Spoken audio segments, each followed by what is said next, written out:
Hola companyes, benvingudes al nostre podcast.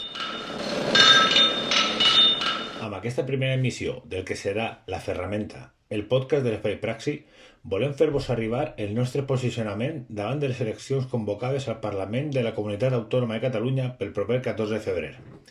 Donem el tret d'eixida d'aquesta manera a una nova eina de difusió dels nostres postulats, esperant que siga una eina més pel debat i la lluita pel socialisme als països catalans. Endavant, Laia. Un cop realitzat l'oportú debat intern, des de Praxi volem fer públic el nostre breu posicionament respecte a la convocatòria d'eleccions al Parlament de Catalunya del proper 14 de febrer. En primer lloc, volem posar de manifest que una de les eines que té l'estat burgès per legitimar-se davant l'opinió pública és l'exercici de la falsa democràcia capitalista. I quan parlem de falsa democràcia ho fem perquè, entre d'altres qüestions i sense voler aprofundir massa en aquesta qüestió, entenem que dipositar un vot en una urna cada cert temps, generalment cada 2, 3, 4 anys, no és un sistema que garanteixi la participació directa i efectiva de la classe treballadora per decidir el seu futur. A més, entenem que la democràcia capitalista parteix d'un vici originari, doncs un dels seus objectius és el manteniment i legitimació de l'estat burgès i, per tant, perpetuar la lògica d'opressió i dominació de la classe treballadora. Tota activitat democràtica es desenvolupa, per tant, en un marc en el que la burgesia, a través de tots els seus tentacles, banca, mitjans de comunicació, patronals, etc., juga un paper clau i preponderant. Per tant, des de Praxi, com a militants comunistes dels països catalans, entenem que la participació a les eleccions s'ha de valorar sempre amb una mirada crítica i en clau utilitarista i restrictiva, ja que entenem que aquesta participació només té sentit si es fa per recolzar projectes polítics netament revolucionaris, que tinguin com a horitzó estratègic la construcció de l'estat socialista. En segon lloc, descartant per pura lògica de classe la resta de formacions polítiques parlamentàries clarament alineades amb el neoliberalisme, entenem que ni la candidatura d'En Comú Podem ni la coalició electoral CUP Guanyem Catalunya són projectes polítics que responguin a una lògica trencadora amb el capitalisme ni emancipadora i, per tant, no són mereixedores del recolzament de la classe treballadora. Les forces polítiques que integren la candidatura d'En Comú Podem han demostrat allà on governen, més enllà de programes electorals buits o grans eslògans propagandístics, que el seu projecte polític aspira, sent generosos, a aconseguir un capitalisme friendly de rostre amable de caire socialdemòcrata. Per aconseguir-ho, estan disposats a fer de crossa del PSOE allà on faci falta per poder cogovernar.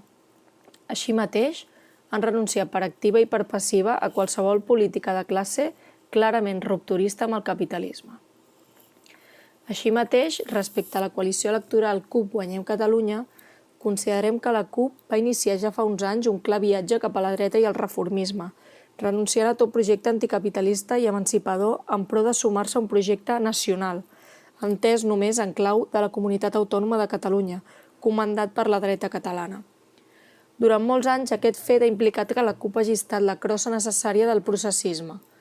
Facilitar les investidures de Carles Puigdemont i de Quim Torra, facilitar l'aprovació de pressupostos neoliberals, la institucionalització de la vida política del que havia estat l'esquerra independentista i l'electoralisme com a pràctica política de primer ordre són només alguns exemples d'aquest viatge. Així mateix, hem de posar de manifest que en les seves accions la CUP ha perdut tota perspectiva nacional que tingui els països catalans com a marc territorial de referència irrenunciable. No entrarem a valorar, perquè no ens pertoca fer-ho, els motius electorals pels quals l'esquerra independentista ha considerat adient que la CUP fes una coalició electoral cedint el primer lloc de la seva llista a Guanyem Catalunya, una força política extraparlamentària que neix d'una escissió dels comuns i, per tant, d'unes semblants coordenades ideològiques. Però el que entenem és que aquest fet és una mostra més del viatge cap al reformisme i el regionalisme de la CUP, que ja abraça obertament la via socialdemòcrata i l'autonomisme, tot renunciant expressament a allò que sempre s'havia defensat a sang i foc, el mandat popular de l'1 d'octubre, per proposar un referèndum a 5 anys vista a Catalunya en una lògica que esquartera qualsevol projecte de construcció nacional dels països catalans. Per tot això i perquè, sent realistes, els i les militants comunistes dels països catalans no hem sabut dotar-nos col·lectivament encara d'una eina electoral en perspectiva revolucionària amb capacitat d'obtenir representació parlamentària, des de Praxi fem una crida a l'abstenció. I ho fem convençudes i convençuts que el Parlament de Catalunya no és una de les nostres institucions. No pot ser nostra una institució que defensa els interessos de la burgesia. Com vàrem dir ja en un anterior comunicat, nosaltres podem imaginar, projectar i promoure velles i noves institucions, però les nostres, les institucions de les que s'ha dotat històricament el nostre poble, o bé dissenyar-ne de noves.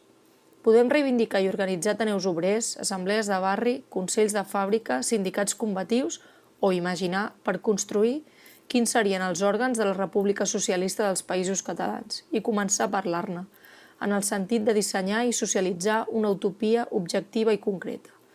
El 14F, abstenció. Ara i sempre, organització i lluita. I abans d'acabar, volem fer una crida a tots els companys i companyes que han deixat la militància cansades d'aquesta deriva i apatia. I no vos ho dic jo, vos ho dirà un que en sabia molt. ¡Basta ya de palabras! Hacen falta hechos.